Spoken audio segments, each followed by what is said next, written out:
راضی برضائے رب، رب کی رضا پر راضی رہنا۔ یہ بات کہ جو بھی کچھ ہوا یا ہوگا وہ اذن رب کے بغیر نہ ہوا ہے نہ ہو سکتا ہے، یہ تو ایمان کا منطقی تقاضا ہے۔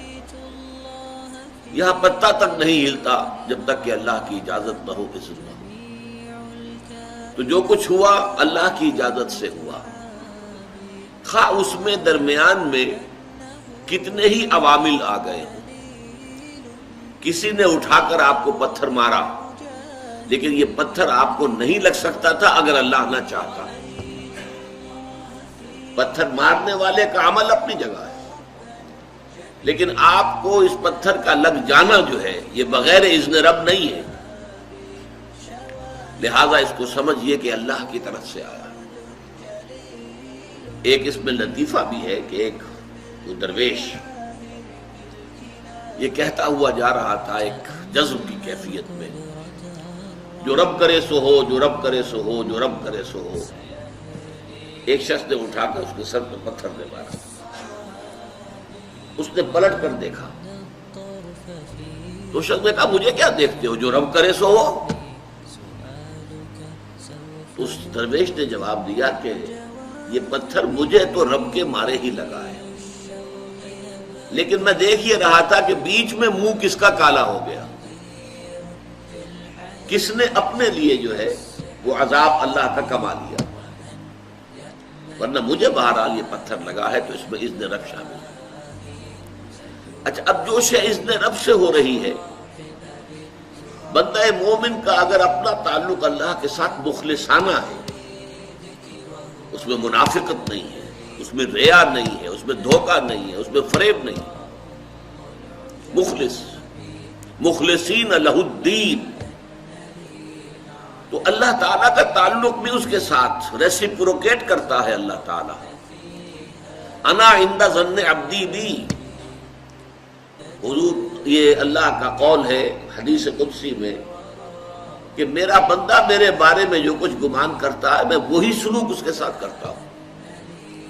اللہ تعالیٰ بھی مخلص ہے، اللہ تعالیٰ کی مرضی کے بغیر کچھ نہیں ہو سکتا، تو یقیناً جو کچھ ہوا ہے اس میں میرے لیے خیر ہے، چاہے فوری طور پر مجھے ناگوار گزرا ہے، مجھے تکلیف ہوئی ہے، میرے لیے یہ شے جو ہے ناپسندیدہ ہے، لیکن ان دی لانگ رن مجھے یقین ہے کہ اس میں خیر ہے۔ بیدک الخیر انک علی کل شیء قدیر، اے اللہ تیرے ہاتھ میں خیر ہی خیر ہے، تو ہر چیز پر قادر ہے۔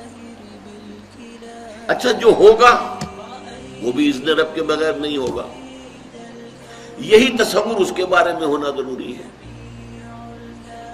اسی کا نتیجہ یہ نکلتا ہے جس کو قرآن مجید بار بار کہتا ہے، بار بار کہتا ہے، بار بار کہتا ہے، لا خوف علیہم ولا هم یحزنون۔ کیا مطلب اس کا؟ نہ ان پر کوئی خوف ہے نہ حزن سے دو چار ہوتے ہیں۔ عام طور پر یہ سمجھا جاتا ہے کہ یہ آخرت میں ہوگا، آخرت میں تو بتمام و کمال ہوگا، دنیا میں بھی ہوتا ہے۔ خوف کس بات کا بھائی؟ ہوگا وہی جو میرا رب چاہے گا، وہ میرا دوست ہے، میں اس کا ولی، وہ میرا ولی۔ الا ان اولیاء اللہ لا خوف علیہم ولا هم یحزنون، جو اللہ کے ولی ہوتے ہیں، اللہ کے دوست ہوتے ہیں، ان کے نہ کوئی خوف ہوتا نہ حزن ہوتا۔ خوف کس بات کا؟ ہوگا وہ جو اللہ چاہے گا، اور جو کچھ اللہ چاہے گا اس میں کوئی نہ کوئی خیر ہوگا، چاہے فوری طور پر مجھے نظر نہ آئے۔ قرآن کہتا ہے سورہ بقرہ میں عسیٰ ان تکرہوا شیئا وہو خیر لکم وعسیٰ ان تحبوا شیئا وہو شر لکم، عین ممکن ہے کہ تم کسی چیز کو ناپسند کرو درحال کہ اسی میں تمہارے لیے خیر ہو، اور عین ممکن ہے کہ تم کسی چیز کو پسند کرو درحال کہ اس میں تمہارے لیے شر ہو۔ اللہ یعلم وانتم لا تعلمون، اللہ جانتا ہے تم نہیں جانتے۔ تم افعال و اعمال و احوال و واقعات کے ظاہر کو دیکھتے ہو، اس سے متاثر ہو جاتے ہو، اس کے پردے میں کیا مشیت اذنی ہے، کیا ارادہ خداوندی ہے، اس کے پشت پر کیا چیز ہے جو اللہ تعالیٰ کو مطلوب ہے، یہ ہمیں نظر نہیں آتا. We are short sighted. ہماری نگاہ جو ہے بس کچھ دور تک جاتی ہے، اس سے آگے نہیں جاتی.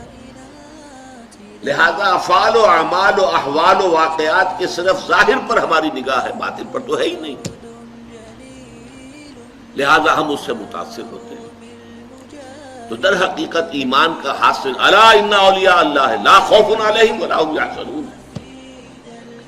اللہ کے دوستوں پر نہ کوئی حزن ہے نہ خوف ہے، کوئی سوال ہی پیدا نہیں ہوتا.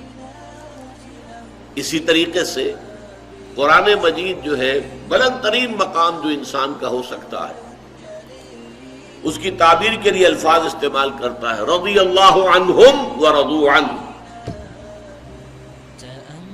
اللہ ان سے راضی ہو گیا، وہ اللہ سے راضی ہو گئے.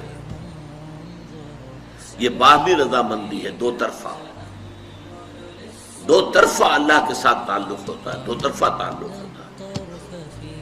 تم اللہ سے محبت کرو گے، اللہ تم سے محبت کرے گا. تم اللہ کے ساتھ مخلص ہوگے، اللہ تعالیٰ تمہیں واقعتاً اپنا مخلص بندہ بنا لے گا. تم اللہ کی طرف چل کر آؤ گے، اللہ تمہاری طرف دوڑ کر آئے گا. تم بارش برآؤ گے، اللہ ہاتھ بڑھائے گا. تم اسے محفل میں یاد کرو گے، اللہ اس سے کہیں بہتر محفل میں تمہارا تذکرہ کرے گا، ملائکہ مقربین کی محفل میں.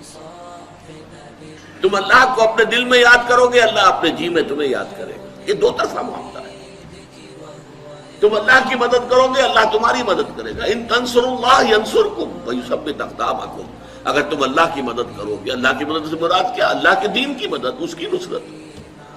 اللہ تمہاری مدد کرے گا. یہ رضی اللہ عنہم ورضوا عنہ سورہ مائدہ میں بھی آ رہا ہے، سورہ توبہ میں، سورہ مجادلہ میں، سورہ بینہ میں 4 مرتبہ.